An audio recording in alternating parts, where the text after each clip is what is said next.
বছরের এই সময় তো আসলে পর্যটকদের ভিড় একটু বেশি থাকে, তো কেমন দেখছেন সেখানে পর্যটকদের ভিড় আমাদের জানাবেন।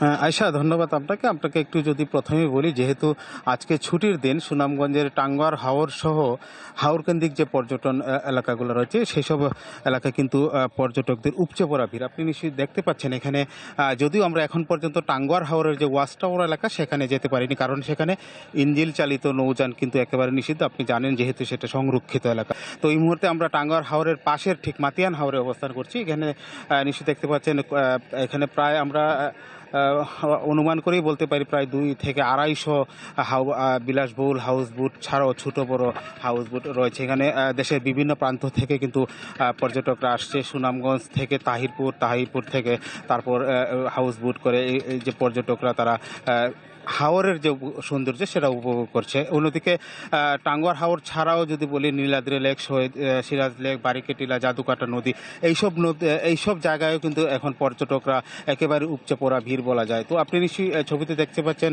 এখানে বিভিন্ন ধরনের হাউস বোটগুলো রয়েছে, ছোট, মাঝারি এবং বিলাসবহুল হাউস বোটও রয়েছে। আমরা বেশ কয়েকজন পর্যটকদের সাথেও কথা বলছিলাম, তারা বিভিন্ন সীমাবদ্ধতার কথা বলছেন, নানা সংকটের কথাও কিন্তু তারা আমাদেরকে জানিয়েছে। এই সময় যেহেতু এখনও কোথাও পুরোপুরি পানি এখন কিন্তু হাওরে নেই, যার ফলে নৌকা, যে সমস্ত বিলাসবহুল যে বড় বড় হাউস বোটগুলো রয়েছে সেই সব হাউস বোটগুলো কিন্তু এখন সহজেই টাঙ্গুয়ার হাওরের আশেপাশে আসতে পারছে না, যার ফলে এগুলো নদী হয়ে ঘুরে ঘুরে কিন্তু আসছে।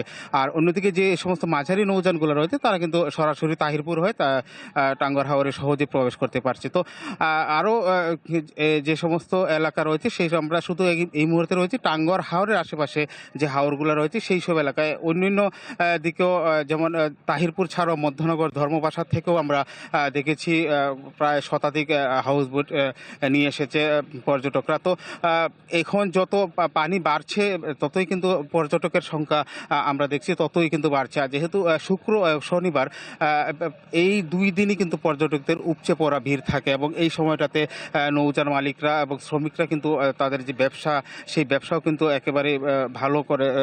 আমরা কিছুক্ষণ আগে কথা বলেছিলাম একজন এখানের হাউস বোটের একজন কর্মকর্তার সাথে, তিনি আমাদেরকে জানিয়েছেন তাদের যে শুক্র শনিবার এবং আগামী মাসেও, অর্থাৎ পুরো আগস্ট মাস পর্যন্ত তাদের বুকিং রয়েছে। তারা এমনই আসলে প্রত্যেকটা হাউস বোটেই কিন্তু আগামী মাস পর্যন্ত বুকিং রয়েছে। অর্থাৎ বলা যায় সুনামগঞ্জের যে টাঙ্গুয়ার হাওরের সৌন্দর্য উপভোগ করার জন্য দেশের বিভিন্ন প্রান্ত থেকে আমরা এমনও দেখেছি বিদেশি পর্যটকরাও কিন্তু মাঝে মধ্যে সুনামগঞ্জের এই টাঙ্গুয়ার হাওর সহ যে অন্যান্য যে হাওরগুলো রয়েছে সেই সব হাওরের সৌন্দর্য উপভোগ করতে আসে। তো সার্বিকভাবে আসলে আমরা বলতে পারি এই হাওর কেন্দ্রিক পর্যটন সুনামগঞ্জে সমৃদ্ধ করার জন্য প্রশাসনের পক্ষ থেকে আরও যদি একটু উন্নত করা যায় তাহলে হয়তো বা পর্যটকের সংখ্যা আরও বাড়বে এবং সুনামগঞ্জ পর্যটন সমৃদ্ধ হবে।